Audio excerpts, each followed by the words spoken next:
Hi, good afternoon, everyone, and welcome to this RSIS event, which is a book launch of a very important volume by a good colleague of mine at RSIS, Dr. Victor Savage. He has just published Lion City Narratives, Singapore Through Western Eyes. And I think this is a very important, very timely book that he has put together.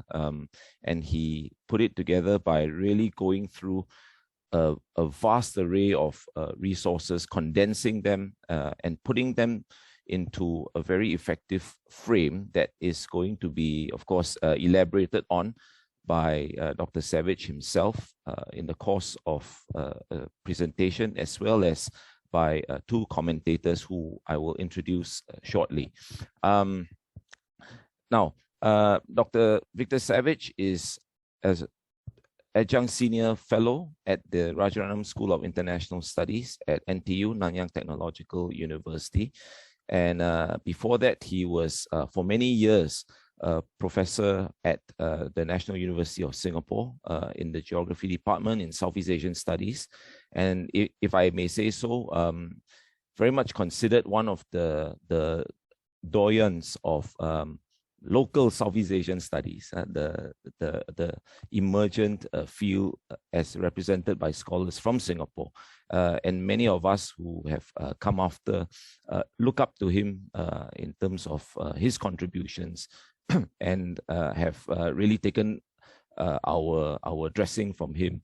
And so in that regard, it gives me even greater pleasure to be able to chair this session. Now, what we'll do is, excuse me, what we'll do is we'll invite Dr. Savage to share some thoughts on his book for maybe about 15 minutes.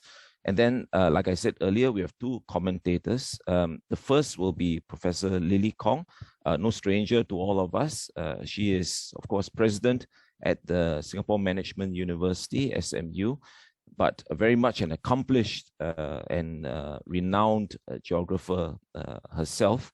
And we will also have Professor Tim Burnell, also an accomplished geographer and at the Geography Department at the National University of Singapore, and concurrently the director of the Asia Research Institute at NUS. Both commentators will have about 10 minutes to share their thoughts, after which we can open the floor for the virtual floor, as it were, for question and answers. I would request everyone to type your questions in the Q&A box. My task as the moderator really is to not just keep time, but I will be reading out the questions to Dr. Savage or Prof. Kong or Prof. Burnell as we go along.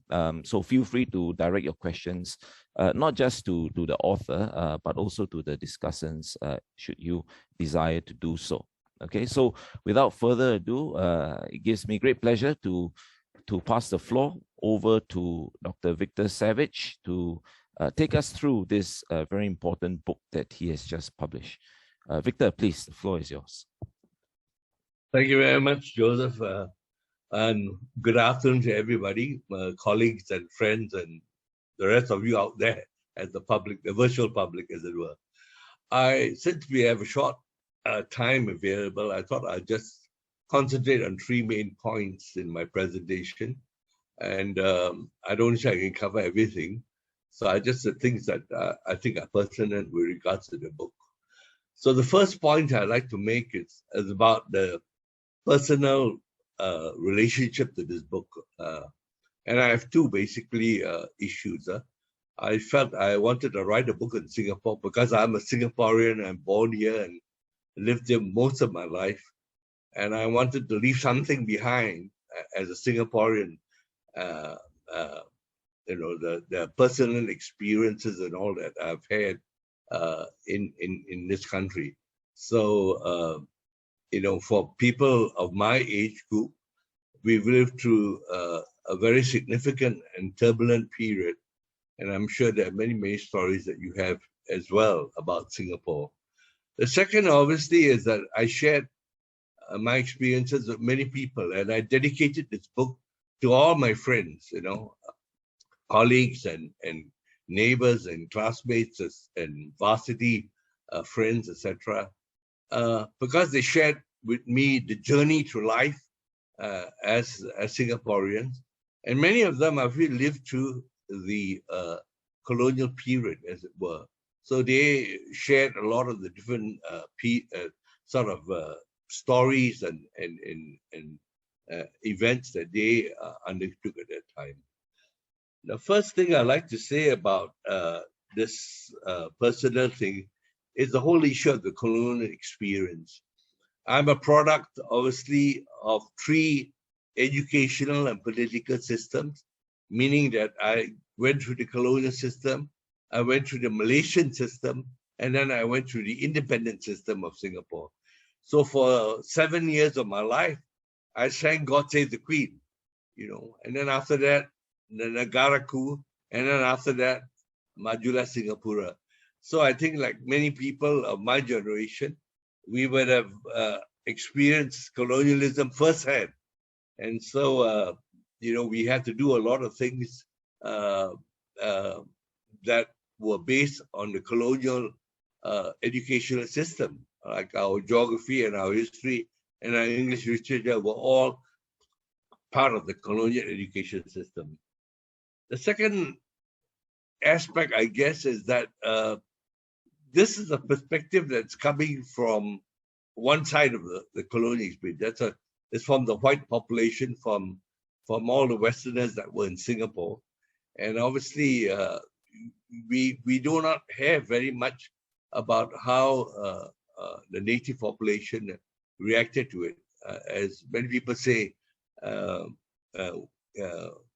you know, Singaporeans and Asians, they like to suffer in the quiet. You know? So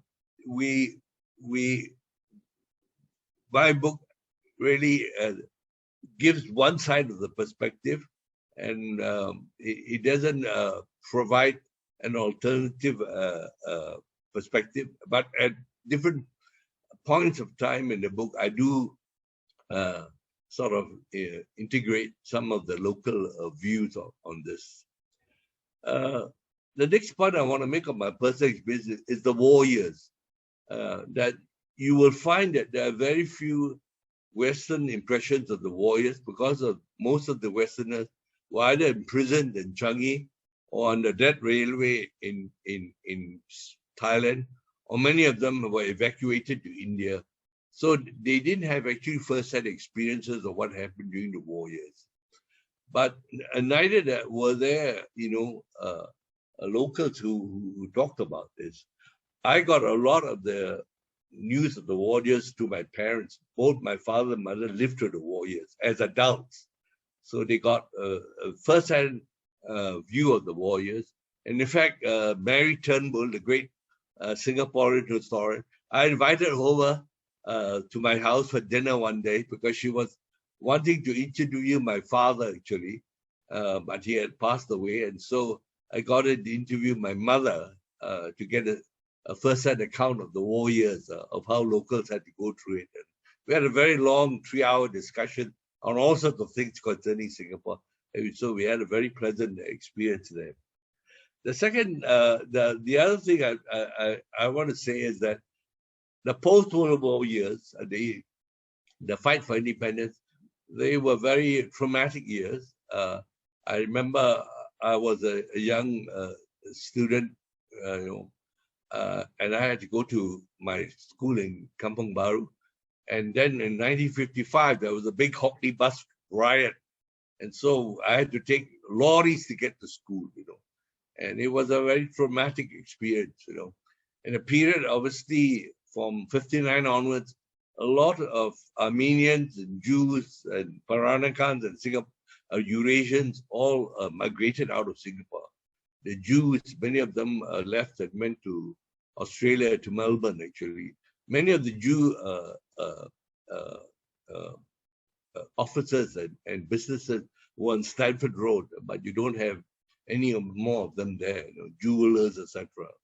So it was an interesting period at that particular point of time.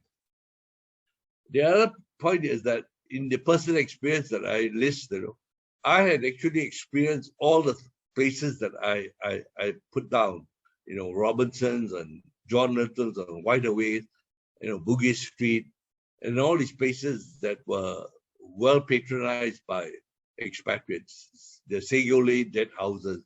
So I'd seen and I've experienced all these places myself. So when I write about them, I can feel a sense of what I'm writing.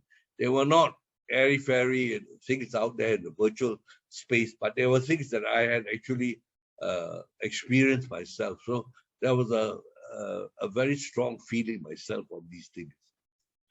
My second big point I want to make is about the vernacular landscape. And if you read many history books, etc., very seldom do you get the feel of a country at the grassroots level, all right, of daily activities, etc.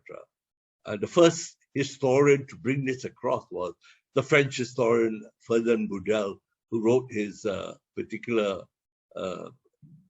magnum opus, 2-volume pieces on the Mediterranean, and he was able to bring out all the nitty-gritty aspects of life, as it were, around the Mediterranean. So in my study, I've tried to show you the kinds of foods that whites ate for breakfast, for lunch, for dinner, the kinds of wages that everybody got, especially for locals, etc. How many people were employed, etc. The kind of entertainment, the kind of activities that went on there. So little things that many of the political historians tend to bypass. And so I tried to get that kind of feel, as it were, of what Singapore was during the colonial period. The kind of effervescence of street life that was there. And the fact, obviously, that given it was a very business-oriented city, there was obviously a great degree of hospitality that went on, and that people commented a lot on it.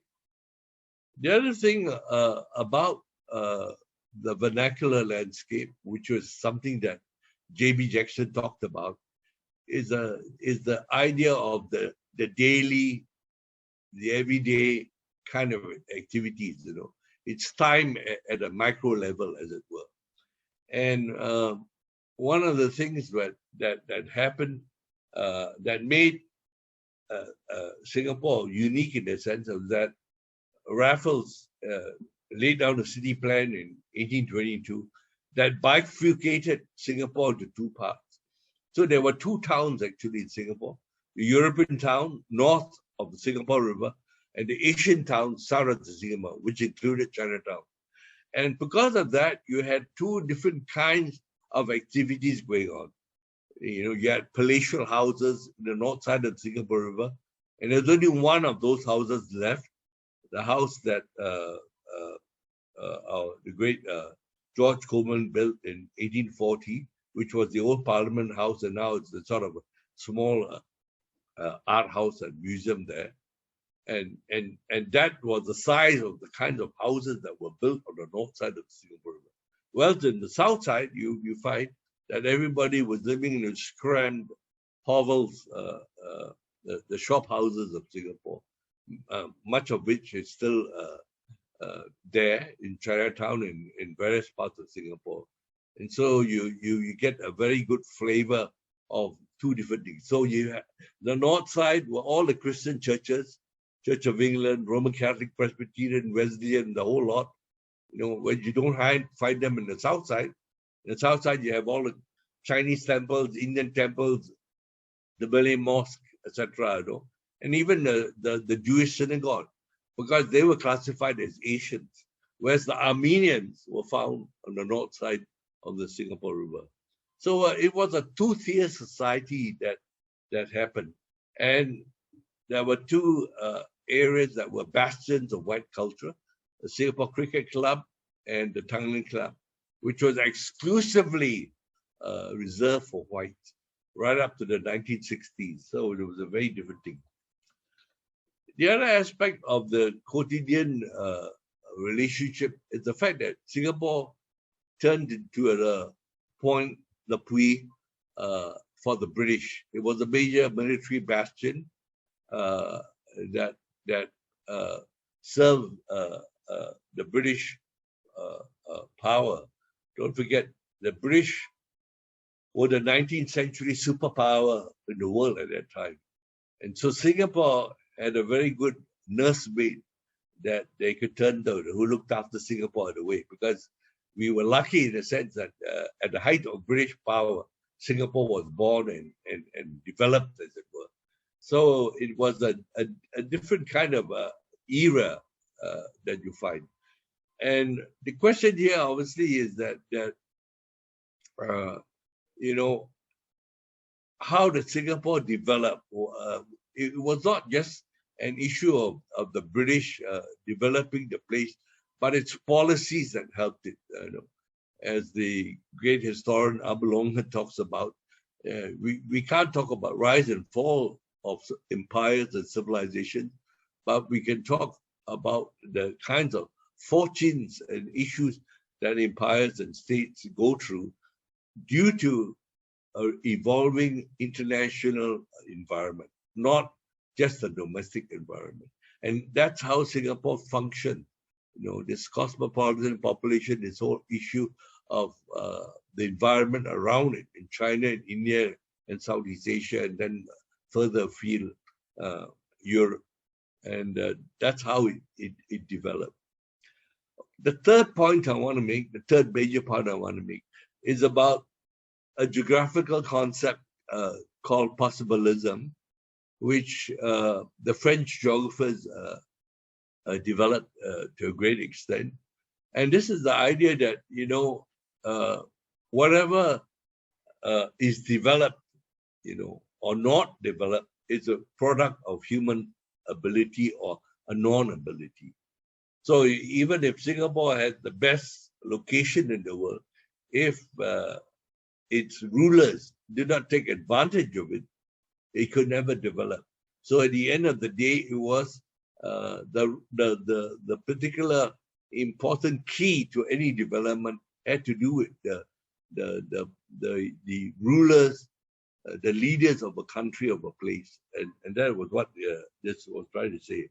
So you can see that in Singapore, whether it was Temasek in the 14th century, whether it was colonial Singapore in the 19th century, whether it was Sonian in the 20th century, they all had leaders that capitalized on its location and made it a great thing. The other important point about Singapore is that it was a very relational city. I mean, we depended a lot on the environment around us, on the trading environment and the trading ecosystem around us. So we took advantage, as it were, of the ecosystem and the trade. And one of the key issues that Raffles had, and it became a key goose that laid the golden egg, was the fact that we were a free port. Whereas all the other ports in the region all had high tariffs and taxes and barriers. So Singapore was a free port. People could bring goods in and out, as and when. We still are that way. And that's how we made our money because of that. So it was a city of money changers, money lenders, businessmen, all sorts of traders. And it harks back to what Napoleon Bonaparte said about Britain, a land of shopkeepers. We were basically that also in Singapore.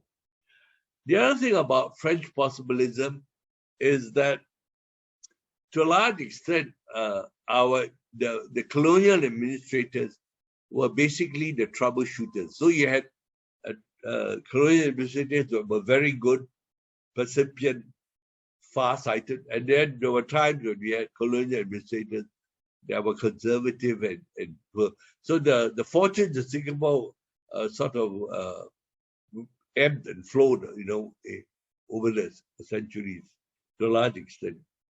But one of the great things that the idea of possibilism brought was the fact that the 19th century was a time of great science and technology in Europe.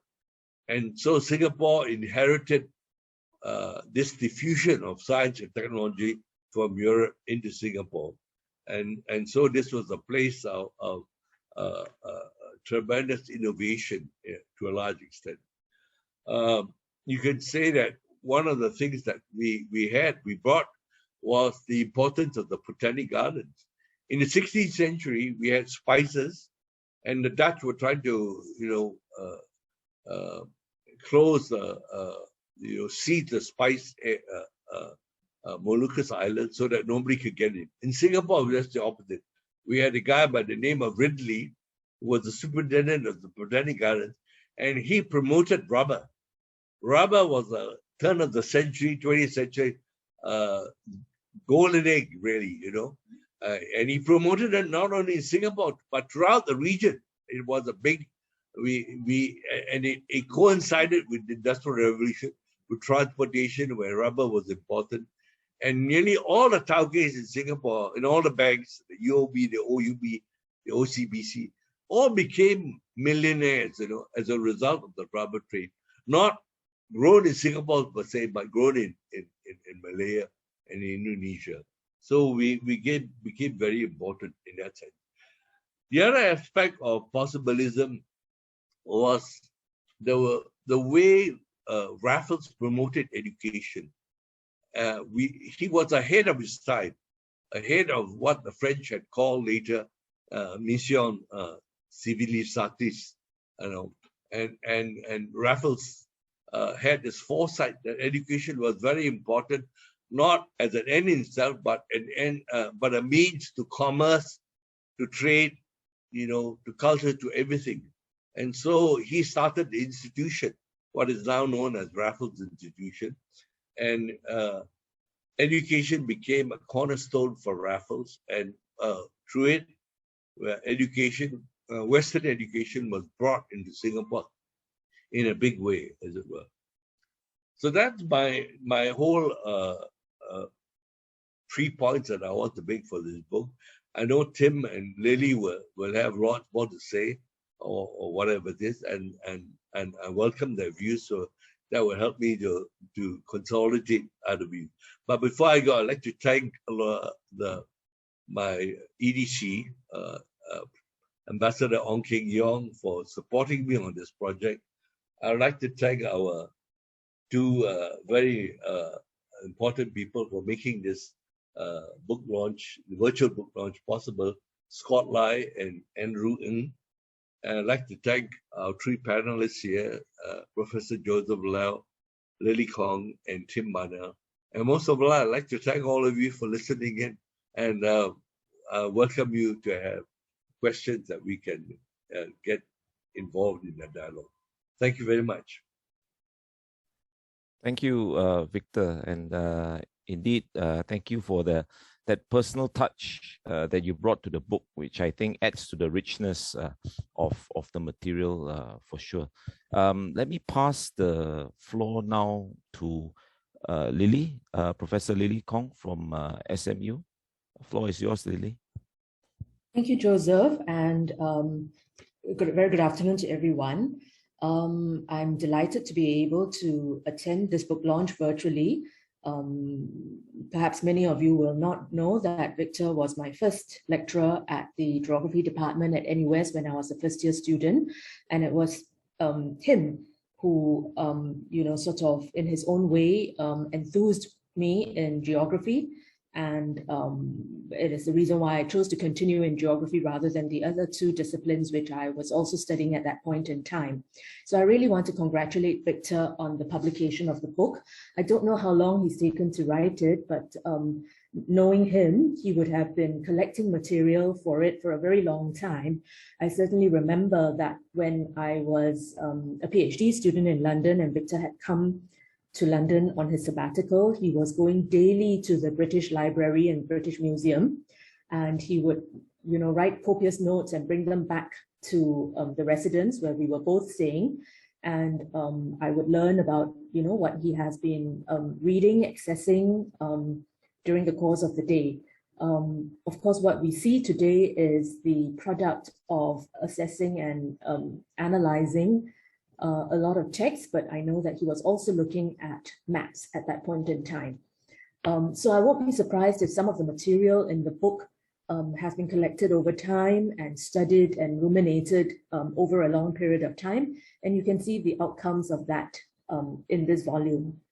The book offered me a sense of deja vu because when I was a first-year undergraduate, his first magnum opus was published in 1984, and the book was called Western Impressions of Nature and Landscape of Southeast Asia, and it had just been published then, and there was a bit of a stir in the department because the new book had been published and people were very interested in what he had done. There, his work, I think, drew on his doctoral work. It was based on travel literature of Westerners in Southeast Asia. And it was a fascinating work for me as an undergraduate because it provided a rich detail of the sights, smells, sounds, and even tastes of Southeast Asia. And the impression that was very powerfully and richly conveyed was of a Southeast Asia that was viewed as a fecund, fertile, rich, sort of natural site, but also enriched by the cultures of Southeast Asia. So that really was for me the first sort of introduction to a Southeast Asia that I had not known at that point in time. That piece of work has resonances in today's book as well, and I'll say a little bit more about it in a moment. But what I can tell is that in both volumes, it demonstrates Victor to be a voracious reader, a tremendously voracious reader. He has covered a lot of literature first in that first volume and now again in this. He combs through a lot of detail. And I think because of that very close attention to the detail of perceptions, of experiences, he's able to convey the richness of the quotidian, to use his word. I have to say that, I read a review of his first book by a British geographer, a well-known one by the name of Oscar Spade. And I want to disagree with his view of that first book, which he might level on this second book as well. And his view was that, there's so much detail that it's sometimes difficult to see the woods for the trees. And I think that is quite an unfair comment, because if you dive into the book and you look into the detail, it is not a detail that drives you into the doldrums of, rabbit holes where, sorry to mix my metaphors, but you're not getting into a rabbit hole that you can't get out of and you can't see the bigger picture of. Victor always goes into the detail, but he always lifts the detail to the level of what is that thematic, what is that larger issue, what is that larger context that the detail speaks to and is contextualized within. So I think that is a strength of the book, and for the reader who's unable to see the woods for the trees, it may be more about the reader than it is about the writer. Of course, I can say that because I think Oscar Spade is no longer around. This book that we are celebrating today reminds me of that first book. It is the same Victor from 40 years ago who has such a collection of books that when you enter his office, it takes a while for you to find him amongst his books.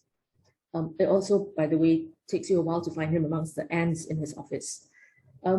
He is one who reads all of them. I know many people who own many books. I'm one of them, but always thinks that I'm going to read those books later when I have the time. Victor's not like that. He's got all the books, he reads them all, and he synthesizes them all in that amazing, sort of mind of his. So I'm just going to say very quickly that if you take a look at the introductory chapter, it introduces the readers to some of the key historical tracks about Singapore from the 19th to the 20th century, from John Crawford to John Thomson, to Charles Buckley, to Reeve, to Walter Makepeace.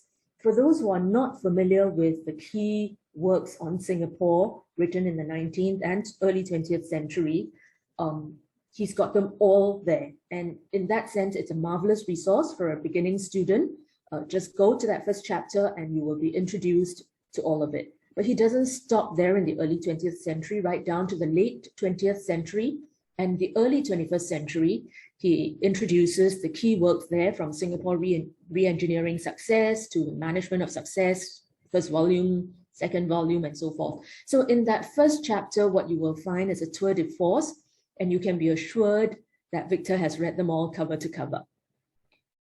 While the book that, again, we're celebrating today was meant to commemorate the bicentenary of British founding of Singapore, it is slightly late, but I would say that it is a good thing. It's always worth waiting for. So even though, you know, it might have been published months ago, it is published this year in 2021. But as I said, you know, it's well worth the wait. Victor is at pains to say in the volume that this volume is not an endorsement of colonialism. It's not even a statement about colonialism. He justifies why he picks the colonial period, particularly in terms of the availability of continuous and well-developed documentation. But he keeps justifying why he is focusing on this period, that if he were a lady, I would say, methinks the lady protests too much. Because I think it's perfectly valid for him to pick a period, focus on it, and to dive into it. Having said that, I will come back to what I wish there were more of in the book later. Victor is also at pains to say that this is not a historical statement. These are about Western perceptions, which are necessarily subjective, opinionated, to use his words, and based on personal prejudices. And I'm quoting him directly. He looks at books, diaries, letters, journals, articles of Western travelers, sojourners, missionaries, naturalists, residents, you name it. There is an entire spectrum of very different individuals, all collapsed under the term of Westerners. But really, there's a multiplicity there, and I will return to this again in a later comment. I think there are three key threads in these perceptions, at least as I read it, and I think it's consistent with how Victor views it. First, what comes through is the perception and the experience of Singapore as an Asian city in contrast to a European or a white city as such. Second, that a wide range of events, historical events, is covered, and Victor alluded to that in his own comments earlier, and that indeed he and his friends whom he dedicates the book to have lived through that wide range of events. I think he also injects a certain, what might be called a balanced perspective, or others might criticize that perspective, which is that while colonialism is very often viewed negatively by some scholars, Victor is at pains to say that it was as well a conduit of ideas that brought about, you know, the diffusion of new ideas and led to change, new methods, new techniques, new sciences and technologies. And so that sense that, you know, colonialism was not always entirely negative only. It is a very hefty book with 10 chapters, and this is in the nature of Victor's books, that he doesn't do a salami slicing, where, you know, you sort of take a bit of something that you have researched and then write 10 papers about it. He's really poured all his energies into this book. So aside from the introductory chapter, he has a second chapter that addresses the conceptual underpinnings of the book. In the third chapter, he brings us back to 14th century pre-colonial Singapore, the Indianized Thalassic Kingdom of Temasek. In the fourth chapter, he focuses on Raffles and again reminds us that, like colonialism, Raffles is often vilified by many writers, but at the same time, he also recognizes and introduces us to those biographers and historians who do recognize his contributions and pay him many accolades and praise. So I suppose a counterpoint to some of the literatures that are not so positive about Raffles.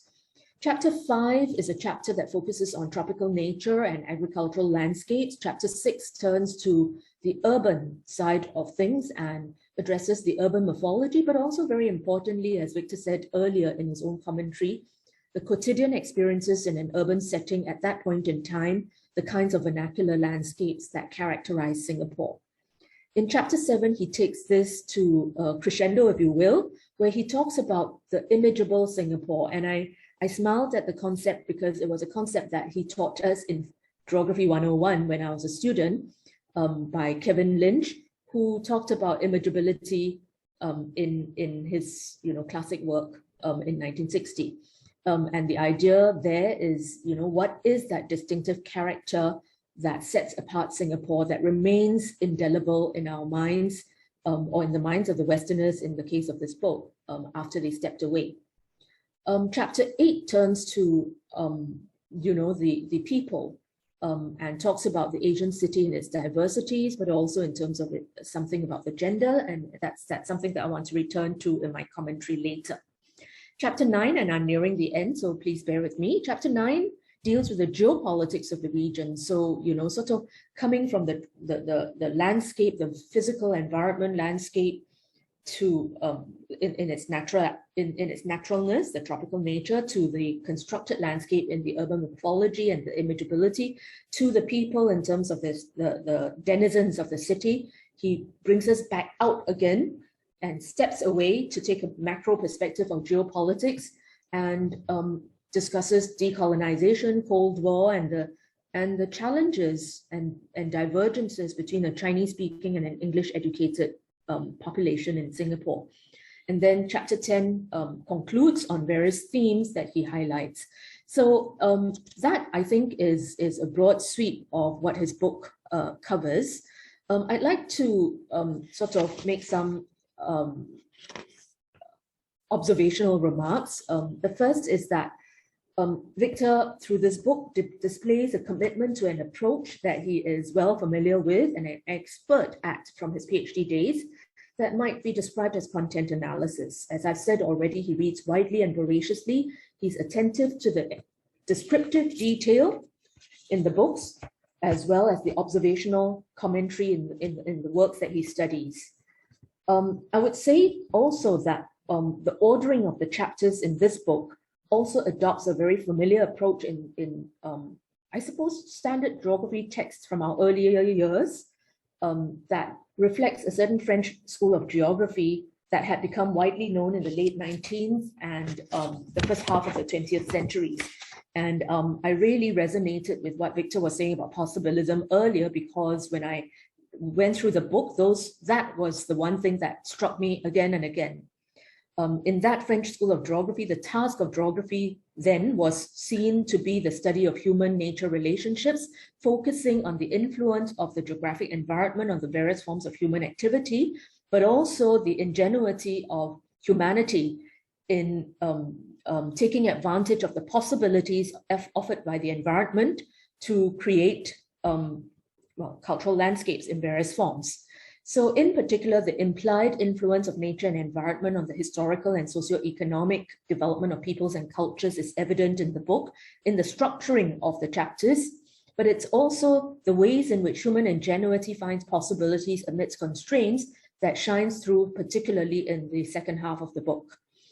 So the structure of the book follows a certain logic that I think Victor taught us when we were students.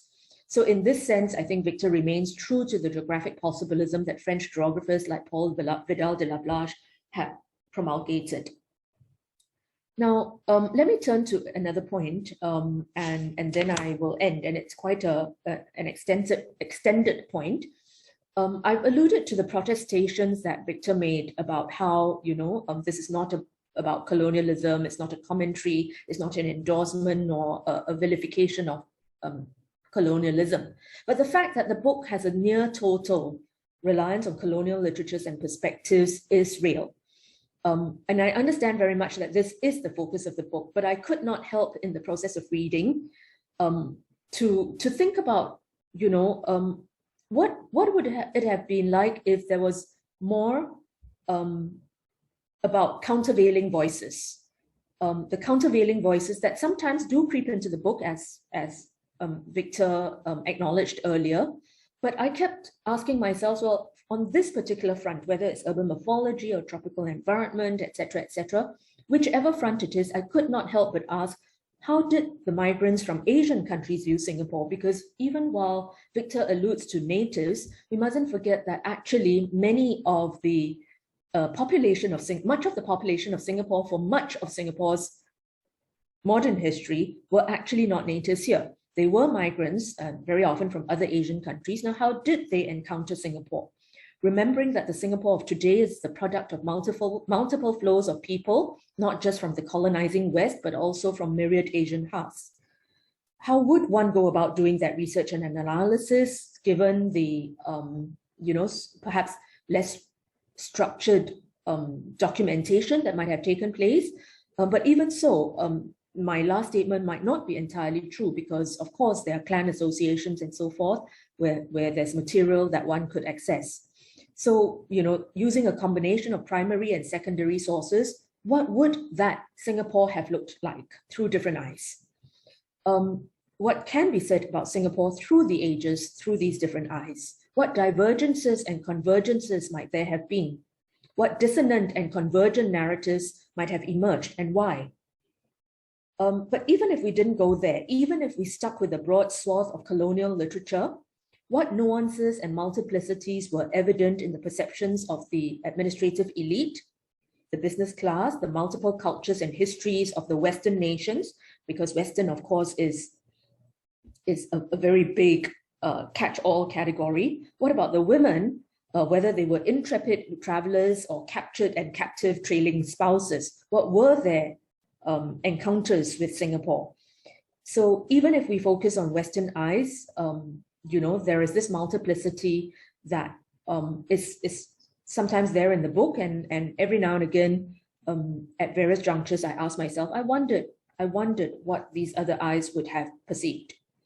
I would also say that even as we focus on Western eyes, I did also ask myself the question, what material impact did these perceptions have on praxis, whether in terms of macro influence or colonial policy, or micro repercussions on everyday lives? How was that history shaped? How has that history shaped contemporary debates in Singapore, whether it is the notion of a city in a garden with biophilic green and blue ambitions, or our place in the shifting geopolitics of our times? So I did find myself, scribbling lots of notes, using my highlighter a lot and asking lots of questions. And I think that a good book, to my mind, raises more questions than it answers, because knowledge is infinite. A good book raises more questions than it answers, because it prompts you to go and read the next book and the next book and the next book, and perhaps one day to write your own. Victor's book does that admirably. Thank you. Thank you, Lily.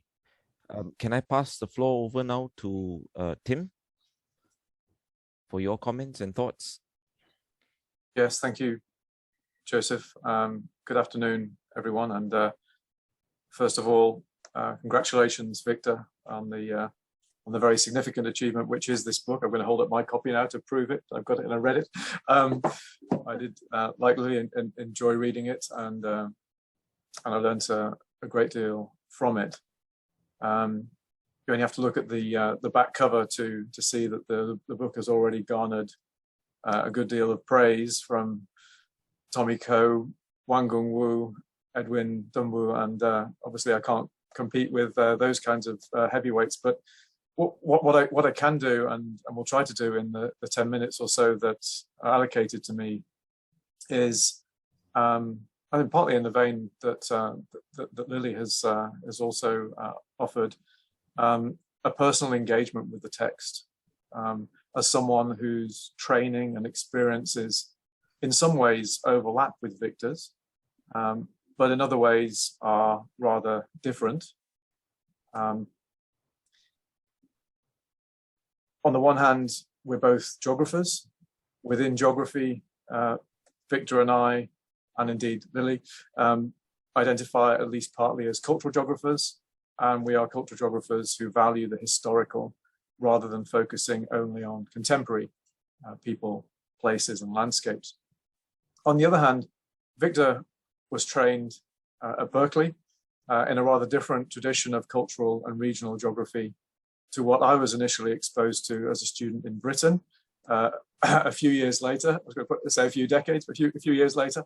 And the academic, generational, and geographical difference in our case is really quite marked, because the self-styled new cultural geographers who taught me in the UK didn't see themselves so much as building upon the Berkeley School tradition, or indeed even the French geographical traditions that have been talked about, but in some ways as actively reacting against them. In particular, while the Berkeley School emerged from work focusing on historical processes through which a culture group converts a natural landscape into a cultural landscape, usually stereotypically focusing on traditional agricultural regions, new cultural geographers gave more attention to modernizing urban landscapes, often arising from contact and even conflict between different social and cultural groups. And new cultural geographers saw themselves as being correspondingly much more concerned with cultural politics, inevitably intertwined with matters of political economy. Now, over the past couple of decades during which I've been based here in Singapore, I've come to appreciate the value of Berkeley School and other long-standing traditions of scholarship, in part through my interactions with Victor. And in any case, those of you who've already had the chance to read Lion City Narratives will know none of the main criticisms of the Berkeley School that I just mentioned apply to Victor's latest book. It's primarily about the founding of modern Singapore and Western perceptions of transformations associated with its development. Those perceptions focus mainly on the urban or urbanizing landscape, as distinct, as Lily said, to Victor's prior book. And a noted feature of that was and remains the urban landscape's ethno-cultural heterogeneity. And Victor's book is attentive throughout to how various cultural groups and interactions between them were bound up with wider geoeconomic and geopolitical shifts. So in other words, I find it difficult to level the usual stereotypical new cultural geography critiques at Victor's work, partly because of his geographical focus on Singapore, what became a modern city-state with what Victor often likes to refer to as a Rojak population, but also because Victor himself is so well and widely read, way beyond the kind of geography of his original training, indeed way and well beyond the discipline of geography. Nonetheless, I want to raise 3 points of critical scholarly engagement with Lion City Narratives, all of which arise from things that I like or appreciate about the book, but also of which also push slightly beyond the limits of where Victor and my perspectives and preferences overlap. And I wish I'd conferred with Lily as to what she was going to say before this. So apologies if I either repeat or entirely contradict things that have already been said.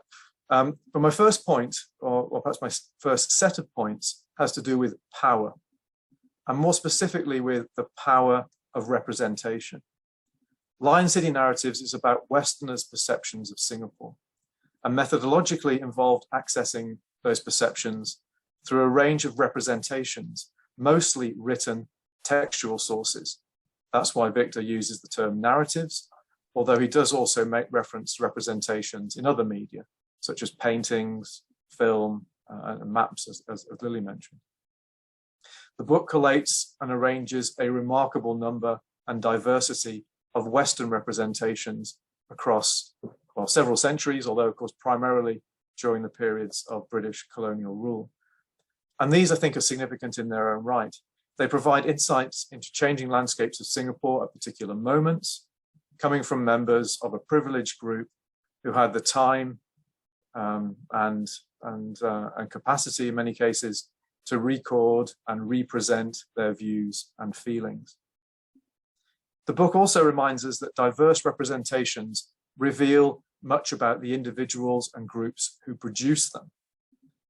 Victor makes the point on several occasions that individuals are products of their time, such that their narratives, representations, yes, even their perceptions reflected particular geohistorical ways of seeing Singapore through Western eyes, or a Western prism, as Victor also puts it at several points.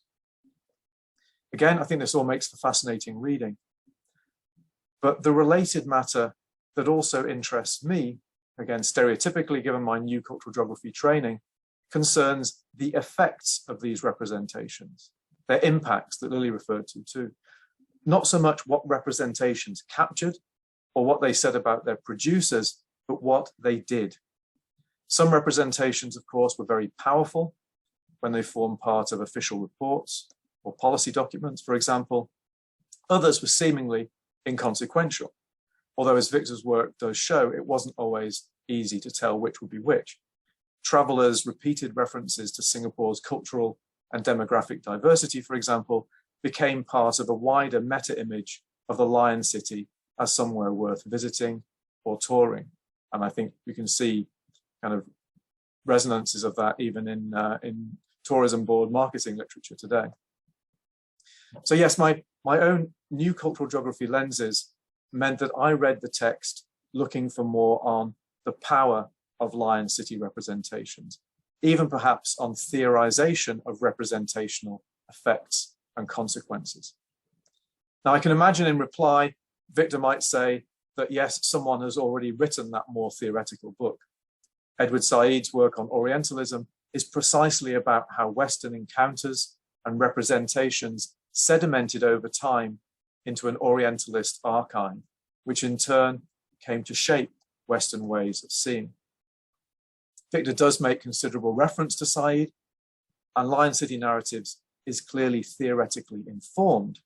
It's just that Victor has chosen to tread relatively lightly over theory, making his book very readable in ways that I might acknowledge much of today's theory-driven cultural geography often isn't. Relatedly, Victor explicitly notes that he wants Western's Lion City narratives to be read in their own terms, or to let them speak for themselves, rather than trying to attempt to fit them into some overarching big T, uppercase T theory. And that choice, I think, diagnoses a particular philosophical approach or disposition, which we might term humanistic. And that leads to my second point, or again, perhaps a second set of points, this time about agency, human agency. As in some of his earlier works on environmental history and geography, in Lion City Narratives, Victor engages possibilist perspectives, as we've heard. That is to say, taking seriously collective human capacity for transforming the natural environment, rather than development merely being delimited or constrained by it. Relatedly, one of the key contributions of the Berkeley School from the early decades of the 20th century was in contesting the environmental determinist theories that preceded it and that underpinned Western colonial senses of superiority, legitimizing colonialism as supposedly helping to advance or civilize races supposedly debilitated by tropical climate and environment. A key contribution of Victor's book and wider work then, I think, as has already been alluded to, is in showing how possibilism both displaced environmental determinist colonial thinking and was carried forward in collective political attitudes to development even after independence. But my question about agency is more to do with the individual, about how individuals relate to wider ways of seeing. If Western meta-narratives or Said's archive shape the lenses through which individuals, in this case mostly white Westerners, saw Singapore, what place is there for individual human agency? Again, this is not theorized, or at least not explicitly theorized in the book, but we do read evidence of Western individuals who had exceptional foresight, were quote unquote ahead of their time, or whose perceptions of other people and places enabled them to exceed inherited ways of seeing, and so to narrate and represent Singapore without merely reproducing existing archives. And with that, I move swiftly on to my third set of points, which are to do with issues of social position and positionality. It certainly could be said that there's an overgeneralization of a Western view here, but Victor does also acknowledge historical diversity of Western societies and how visitors from any given European country might have perceived Singapore from different vantage points according to their social class position back home, according to their social and spatial place in Singapore itself, and according to how long they stayed in the Lion City, amongst other factors. I do, like Lily, think that more might have been made of gendered positioning and differentiation, although I appreciate the imbalance in original source material, and perhaps that topic is probably a separate book in its own right. So one of those that can be spurred by Victor's book rather than us trying to find it buried within the pages of the existing one.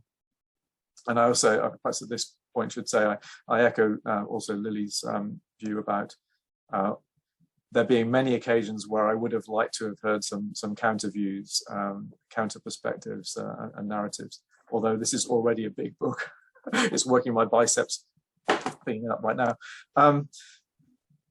Finally, and this also has to do with the kind of personal take on positionality. When reading Lion City narratives, I found myself, especially towards the end of the book, thinking about my own relationship to Singapore as a white British male who spent most of my adult life living on this island and hasn't managed to get off it for the last year and a half or so. And also thinking about Victor's academic positionality too, so my own positionality and also Victor's. In the penultimate chapter in particular, Victor contrasts Western biographies of Singapore with the autobiographical accounts that emerge from Singapore's own sons and daughters, as Victor puts it himself. We all know what he means here, and the dichotomy certainly has heuristic value. But perhaps again, precisely because of my own personal and professional place in the world, I much prefer the relational conception of Singapore that Victor prefers elsewhere in the book. Unsettling binaries of biography versus autobiography, insider versus outsider, native perhaps versus migrants, to talk about one of the binaries that Lily referred to, emic versus etic perspectives. Above all then, to return to where I started, Victor himself, I think, embodies that very relationality. A Singaporean trained in part on the west coast of the United States, taking on board lots of other critical Western social science understandings from the 19th century through to the 21st, as well as many local experiences, of course, in order to generate this highly insightful contribution to scholarship on Singapore's histories and geographies. So congratulations once again, Victor, on a fine achievement, and thank you, everyone. Thank you, Tim. Maybe before I open the floor for discussion, I can invite Victor, if you wish, to respond to some of the more specific and more probing points that were raised by Lily and Tim. Yeah. Victor, would you like to? Well, it's difficult for me to address many of the issues because if you know, when I started on this project, I had actually wanted to do a 3-volume work, you know, on Singapore, but my particular medical problems has prevented me.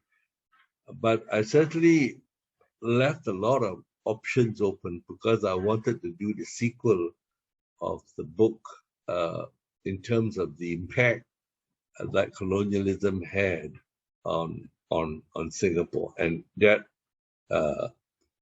sort of you know, extends into the Singapore of the day.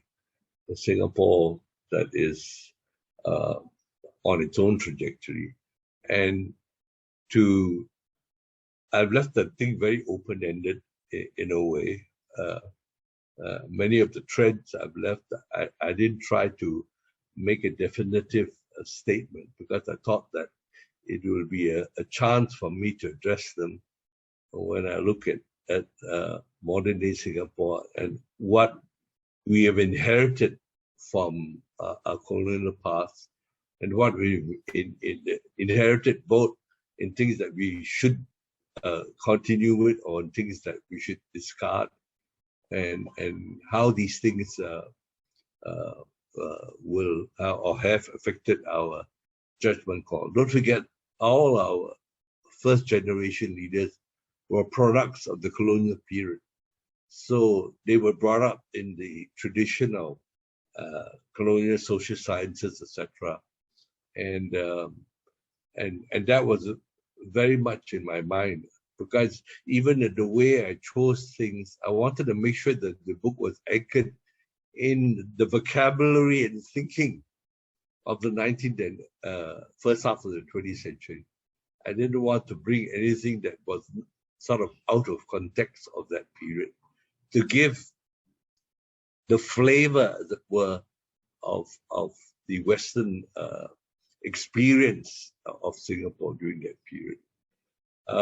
The question, obviously, of finding a counter narrative or argument from locals was always in my mind in that sense. And so at the very beginning, I did mention the books that look at it. But in a sense, there are far and in between kinds of counter narratives, or in fact, the one work I can think of is Brenda Yo's work for a PhD. She did look at many of the local sort of rebuttals to Western policies on street names and graveyards and all that. Yeah. So there was some a view of that. But that would mean looking to a large extent at a different kind of context. Most of these local perspectives are found in the archives as recorded recordings of people, in giving the narrative of what would happen, etc. And it would also mean you would have to be well versed in different local languages. I mean, Indian and the variety of Chinese dialects and Malay, so that there were and I was very conscious of that when I wrote this, but it was too big an area to go into. I don't wish I could have been able to attempt such an ambitious thing in this volume, and so I thought, what I wanted to do was maybe, if I'm going to write a sequel, to see how these issues are being taken up by leaders, either accepted or rejected by them. And so, and that would be sort of an interesting kind of part two to this particular book. So I think the power relationships also were very unequal during the colonial period. It was difficult for locals to really challenge the administrators of the colony. They had a very strong iron fist over that, and I think partly because the colonials, especially the British in India, had developed a kind of culture of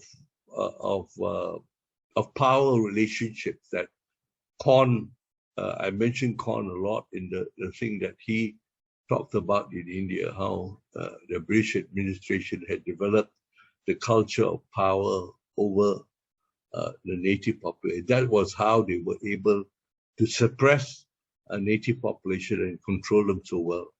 And that was used similarly in Singapore, the issue of the colonial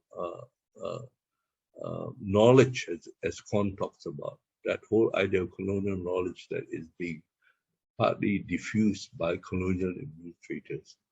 So that these were the kinds of issues that were there, I think, and it was difficult to deal with it. My book was not meant to be a very great academic thesis on these issues, because I was writing it more as a way of introducing Singaporeans as well as expatriates who come to Singapore to get a flavor of what the colonial period was in Singapore, because so much has been written, of all the literature, 9/10 have been written about the last 50 years, and there's been hardly anything written about the colonial period and what exactly had taken place. And so there was a need, I thought, to have a balance in that. There are not just off the cuff comments. Thank you, Victor.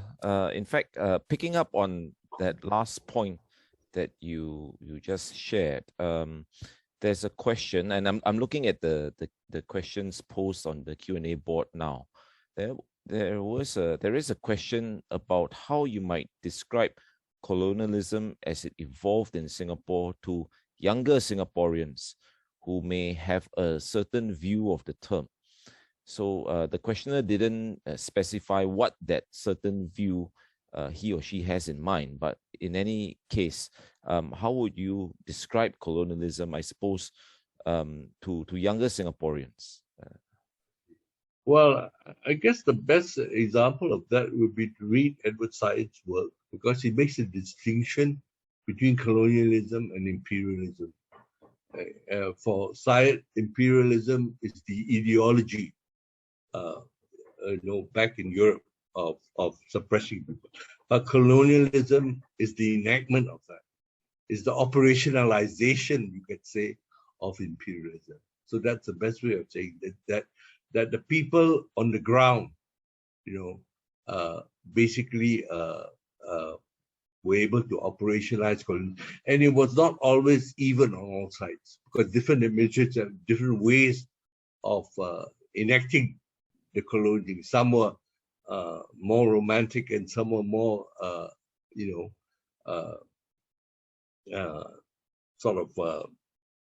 soft-spotted towards natives. Others were very strict and very authoritarian. So it varied. But that's the kind of thing that Said tries to show, that colonialism was the operationalization of imperialism that was there, enacted in the capitals of Europe. I don't know. That's my short answer to it. Okay. Maybe to probe you a bit further on that particular point, perhaps it is a question of how we understand the colonial experience and translate it to the younger generation of Singaporeans as compared to, say, Indonesians. Indonesia's encounter with colonialism. I mean, in Indonesia today, people hardly think or talk about the colonial encounters, whereas in Singapore, it is still very much a reference point used for many reasons. So do you have any thoughts about how, going forward, how we should be weaving the colonial narrative and experience into, shall we say, the national narrative, that continues to evolve? I think that when you look at it, the fact that Singapore was a primate city for the British in terms of Malaya, the main city where all administrative activities took place in the trade settlements and so on, we had a different kind of role in that sense. We had a much upgraded role in terms of that. Whereas in the other places of Southeast Asia, the colonial experience was more diluted as you go out of the city. I mean, we were the nerve center of colonialism. So in a way, there were pluses and minuses. Everything was centered here. We had the best educational institutions, best hospitals, the best of everything. So in a way, we benefited from it. The best colonial administrators were always assigned to Singapore, and so that was something was very different. And the fact that we used colonial policies, like for example, the use of English, extending it as part of our national language. You don't find it in any of the other countries. They changed the colonial language and had their own vernacular language as the national language. In Indonesia, Malaysia, Burma, and Vietnam. But we did it. So sometimes it's difficult to, Lee Kuan Yew had to justify that, why he used a colonial language like English. And mind you, there were a lot of people like Ong Eng Guan and all that who were criticizing him about such a policy, why were we taking a colonial language? The second thing he said that we will not change any of the colonial place names and road names in Singapore. He made a statement in Parliament that over my dead body, we're going to change it, because there were again representations that and all the other countries changed overnight. All the colonial names are changed overnight to even the name of the cities, like in India, every city has gone vernacular. Burma, every city has gone vernacular. Indonesia, the same thing. And we have maintained many of those. So it's a more difficult thing to bring across, that we cherry-picked, so to speak, certain kinds of colonial policies and integrated into our national narrative, so to speak. So it's very difficult when you talk to young people, and certain things obviously we left out of that colonial narrative. Like, for example, even we look at the big political issue. We chose the socialist policies that the British Labour Party had. Lee Kuan Yew always referred to this, In fact, Harold Wilson was one of his key, persistent icons, and that we implemented that social policy in a very major way in Singapore by having subsidized education, subsidized housing, and subsidized health, right to this day, So that was another aspect, that you can see that many other countries, they went on their own way. They didn't keep any of these principles, but we kept the thing, and we had adhered strongly to it. And so it's a very big issue when we deal with this, to try and make a differentiation. What is colonial and what is the good aspect of colonial? What is the sort of bad and negative? Because we didn't have issues of slave labor and all these other issues that were there that the West did in Africa and in America. We had a bit of the indentured Indian convicts that were here, but that was for a very small time. But Australia had it for a longer period of time. So in a way, we did go through all that problem. Okay, thanks for your response to that. And actually, it allows us to move on to the next question. You talked about the good and bad aspects, and I suppose this is maybe along those lines. It's about religion and missionary work. So, any idea what was the British view towards religion and missionary work in Singapore? Yeah, ironically, when you look at perceptions of whites, Westerners, the Western bureaucrats and traders and businessmen, they didn't have very negative views of native culture and religion, because they were not there to proselytize a religion. Whereas Christian missionaries, white Christian missionaries, always ran down the natives because they felt that they were, heathens and all that. They were trying to convert them to the right religion, to find the right way, as it were. So their views, if you look at the difference between the missionaries and the white colonial masters and businessmen, was very stark. And you always see that the white missionaries had very strong views about native populations because they were not Christians. They were pagans and heathens and worshipping all these different things, and they didn't have the right morals, so to speak. Well, you had amongst the white administrators a romanticized view of natives, like Swettingham and Hugh Clifford and Hugh Lowe. So they had actually quite good views of the native population, which was opposed to those from the Christians. That's my quick response.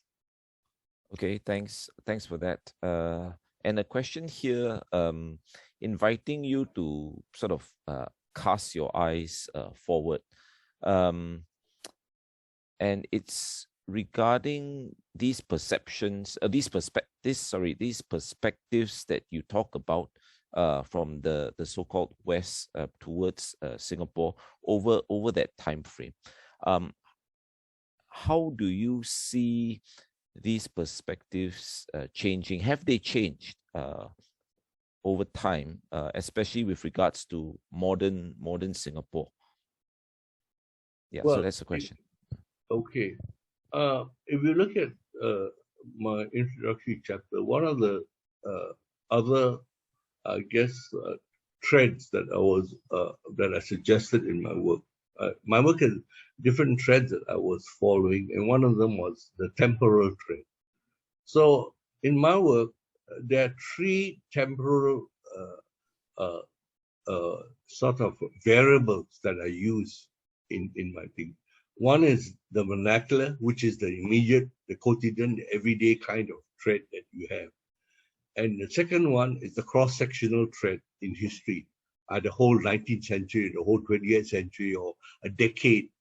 And that's how these different people have compared. For example, Osterhammer deals with the 19th century, and Arrighi Giovanni deals with the 20th century. So they have broad sort of cross-sectional views of time.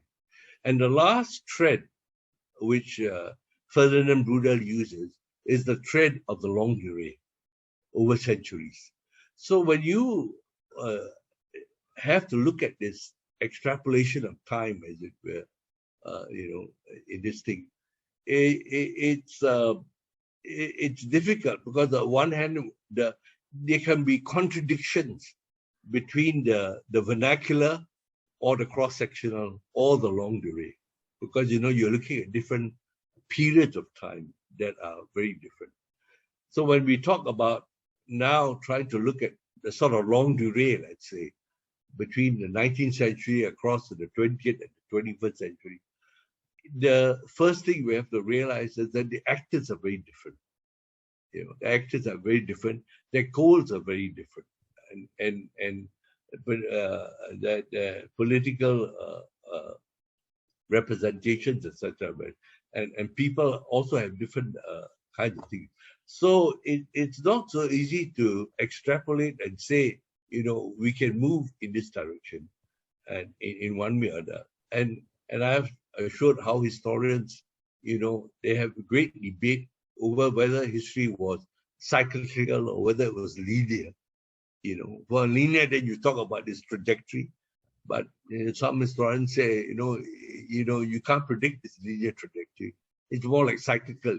You have one golden age followed by a very bad sort of innings, as it were. So there are many historical theories about trying to look at time and what the trajectory is going to be in the future. And that's one of the problems when I want to talk about, let's say, if I want to bring this study further into another volume, this is one of the big problems, because so many things are very different. So many things. Most important, to use Abu Longhead's thing, is the external environment has changed. China has come up. to a large extent. So she says those things affect the rise and fall of states more than the internal dynamo, of a particular state. When you have these big geopolitical changes, you have these great problems with, why some states fall by the wayside, because maybe their leaders are unable to capitalize on it, and maybe the geopolitical environment is such that it doesn't favor them anymore. And she uses obviously the states in Italy like Genoa and Venice and all these places, to show how when things change, the trade routes change, these city-states, they just died and fell by the wayside. So I just want to say that there are many variables in trying to get at this. Yeah. Thank you, Victor. Actually, I should also ask both Tim and Lily if you had any particular response or views to some of the questions that were raised, regarding the evolution of these perspectives, regarding the role of religion. Anything in particular you want to jump in on? So I'll just kind of jump in very quickly, if I may, on the question regarding religion, because that's the work that I have spent the most time on. Actually, if you look at the census reports, the documentation of population numbers and so forth, for a long time, the British administrators were not interested in documenting that. The sense was that this was part of the sort of everyday lives that they would not interfere with, and so there wasn't even a sense of let's figure out who is of what creed and so forth. That did change, but not in the earlier years. On the other hand, I think you would find that some of the earliest documenters of different religious practices, rites and rituals, etc., were by British sojourners in this part of the world. But so what you get is that dichotomy between a certain distancing from an official perspective, but most definitely an interest in the everyday experience of religion by individual Westerners here, if you will. Yeah, thank you. Thanks, Lily. Tim, anything to add? Don't have to if you... Yeah, just briefly, yeah, I think on the question about changing or not perceptions over time, I think that question goes back to some of the theoretical issues that I raised about the idea of the wider archive. If people are seeing and perceiving through pre-existing archives and those perceptions just end up reproducing the archive, then how do things change? And I think you need a long-term perspective to be able to see some of those changes, and being attentive to wider externalities and shifts which necessarily involve context way beyond Singapore's shores. There are lots of continuities, including in terms of ways in which previous Western perceptions of Singapore have been internalized through forms of self-orientalization. I think you definitely see that in a lot of tourist marketing of Singapore, which is worthy of note. But one important change, I think, is that while in Victor's book there's loads of fascinating comparative reference points back to antecedents in the West, and one that I can relate to is that Singapore is the Liverpool of the East, because it relates to some of my previous work, or the Gibraltar of the East. I think increasingly today we're seeing Singapore itself as the preeminent reference point. So places are becoming the Singapore of ... rather than Singapore being the Liverpool of, or the Gibraltar or wherever else. And I think that's, again, going back to my other point, reflection of wider commercial and developmental shifts in Singapore, especially, but not only since 1965. Thank you. Thank you, Tim. I think we've just about run out of time, but before I bring proceedings to a close, can I ask Victor if you have any final remarks or thoughts you want to share? No, not really. I just hope the people will buy the book and read it. My little marketing strategy. Yeah, and obviously, yeah, I'm open to a lot of feedback. My research has for this book has covered a few decades. I would say it's not something I just whipped out. And there are two other works that I'm working on in different areas. So I'm constantly involved in but more, the next two books are more on Southeast Asia than on Singapore. This was one book I wanted to get out because, as I said, I had a personal feeling for it, and I wanted to dedicate the book to all my friends that had passed on, and that was a major issue for me. But that's it. Thank you, Victor. But I think picking up from some of the points that we threw out and discussed, if you do or if you are inclined to work on a sequel, this issue of countervailing voices at a more sort of micro level, but also what you yourself pointed out in terms of the kind of changes or the kind of big shifts, right? The Brodelian perspective and the kind of impact that will have on our narrative, on the Singapore narrative as it evolves. I mean, you yourself pointed out the rise of China, the rise of India, coincidentally or not so coincidentally, the two large sort of cultural repositories of significant segments of the so-called indigenous population, yeah, and how that will reshape things in the years to come. I think we really need to give some thought to that.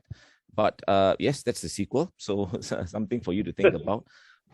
For now, on behalf of RSIS and together with my panelists, I think since this is a book launch, it gives us great pleasure to launch your book, and indeed to echo what Victor himself has said, go out, buy it, Kino, online, ask Victor, he might give you the author's discount if he is able to. And once again, congratulations, Victor, for publishing a book that will really be a key reference point, I think, for those of us concerned about where Singapore has come from and where we are headed.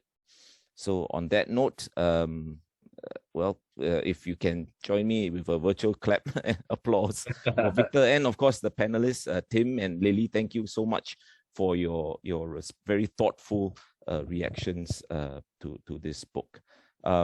So with that, I think I bring the proceedings to a close. Very good afternoon to everyone, and have a good rest of the day.